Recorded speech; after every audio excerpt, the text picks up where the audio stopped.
हैं। 13 महीने पहले जब किसानों को रोका गया था तो तब कुल 5 किसान प्रतिनिधियों को एक कमेटी में शामिल किया गया था। इसी कमेटी के सदस्य प्रमोद चौधरी से एनडीटीवी ने खास बातचीत की है, सुनिए। आज भारत में जगह जगह किसान आंदोलन चल रहे हैं और दिल्ली की बॉर्डर तो किसानों के दिल्ली प्रवेश ना हो सके उसके लिए सील कर दी गई है। समाचार पत्र हो या समाचार चैनल, एक ही बात रोज सुनाई पड़ रही है, वो है एमएसपी एमएसपी एमएसपी। आखिर क्या है ये एमएसपी? हमारे साथ प्रमोद चौधरी साहब हैं। प्रमोद जी प्रधानमंत्री की जो एमएसपी कमेटी है उसके सदस्य हैं, यानी आप जो रिकमेंडेशन करते हैं वही प्रधानमंत्री मानते हैं। हम बहुत सीधे शब्दों में अपने दर्शकों को बताना चाहते हैं कि ये एमएसपी क्या होती है।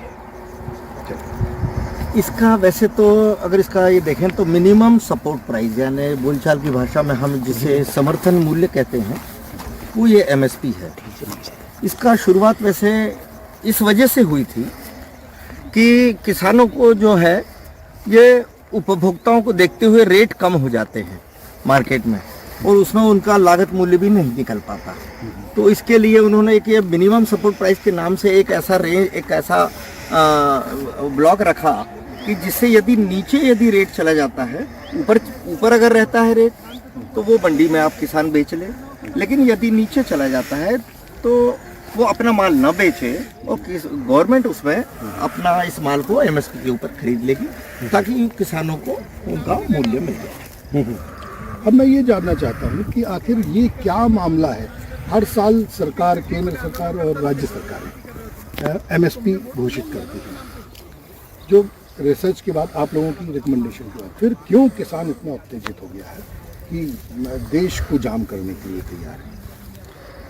ये देखिए, अगर आज की परिस्थिति यदि हम देखें तो ये जो है बस एक प्रजातंत्र में सभी को अपना आंदोलन करने का अधिकार है, किसानों को भी आंदोलन करने का अधिकार है, अपनी मांग रखने का, सरकार के सामने अपनी मांग रखने का अधिकार है और उसके लिए आंदोलन करे, बहुत अच्छी बात है। लेकिन अभी जो चल रहा है इसको हम आंदोलन इसलिए नहीं मानते कि इसमें किसानों को तो लाया गया है, लेकिन स्पष्ट रूप से दिखता है कि इनको मोहरा बना करके लाया गया है और ये एक सामने आने वाले जो लोकसभा चुनाव हैं उनको देखते हुए ये सारी चीज़ें और पूरी हो रही हैं।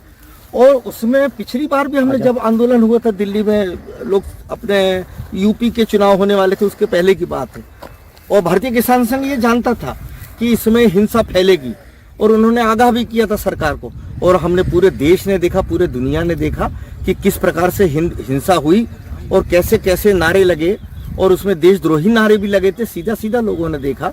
तो इस प्रकार की हरकतें जो हो रही हैं आज भी इसी वजह से भारतीय किसान संघ इसमें शामिल इसीलिए नहीं है कि किसानों की बात भले ही हो रही है, लेकिन ये तरीका जो है ये पूरा राजनीतिक तरीका है। प्रधानमंत्री की एमएसपी कमेटी के सदस्य प्रमोद चौधरी का मानना है कि आंदोलन करना किसानों का अपना अधिकार है, लेकिन ये आंदोलन नहीं है, ये सरकार को अस्थिर करने की एक साजिश है।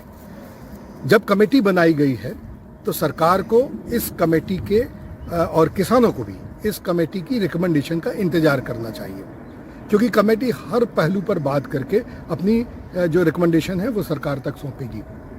तो प्रमोद चौधरी का कहना है कि निसंदेह ये आंदोलन तो ठीक है, लेकिन किसानों के कंधे पर बंदूक रखकर कुछ ऐसे लोग जो सरकार को अस्थिर करना चाहते हैं वो आंदोलन कर रहे हैं। और जल्दी ही जब इस कमेटी की रिपोर्ट, एमएसपी की कमेटी की रिपोर्ट प्रधानमंत्री तक पहुंचेगी तो उस पर एक ठोस निर्णय होगा जो वर्षों वर्षों तक चलेगा। जबलपुर के ओड़ना गांव पाटन से वीरेंद्र शर्मा के साथ संजीव चौधरी, एनडीटीवी के लिए।